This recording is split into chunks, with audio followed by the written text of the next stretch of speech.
On poursuit avec le programme du FN chaque soir depuis plusieurs jours. Nous en développons un aspect. Ce soir, la lutte contre l'immigration légale ou clandestine.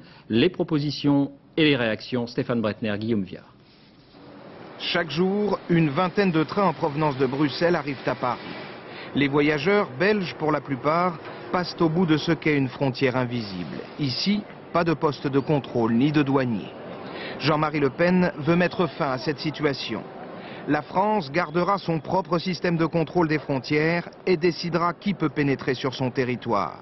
Une mesure inconcevable pour ces voyageurs étrangers. Ça me choquerait. On a fait l'Europe, on a essayé 50 ans pour faire l'Europe, et maintenant Le Pen voudrait tout foutre en l'air. C'est pas de la liberté ça, hein? Et c'est ce qu'on veut. Dans tous les pays, c'est ce qu'on veut, la liberté, hein? Rétablir le contrôle aux frontières, c'est remettre en cause le principe de libre circulation des Européens dans l'espace de Schengen.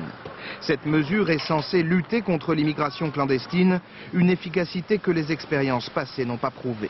Il y a eu des exemples dans l'histoire, mais ça s'est jamais très bien passé parce que c'est absolument infaisable. En 1986, lorsqu'on a eu la grande vague d'attentats, par exemple, on a essayé de mettre en place des systèmes de contrôle relativement efficaces en faisant appel à l'armée. D'abord, ça ne peut pas durer très longtemps et on se rend bien compte qu'en fait, la circulation transfrontière se faisait malgré tout. Le programme du Front National prévoit également d'interdire l'immigration légale. En France, ce flux est composé essentiellement des époux étrangers, donc d'une immigration familiale.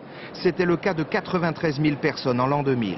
La proposition de M. Le Pen aboutirait à empêcher des époux étrangers de Français à vivre en France, et donc presque à forcer des Français qui se marient avec des étrangers à s'exiler en quelque sorte.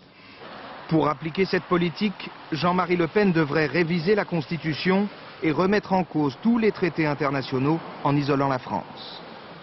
Un homme se définit aussi par son entourage, au-delà du programme et pour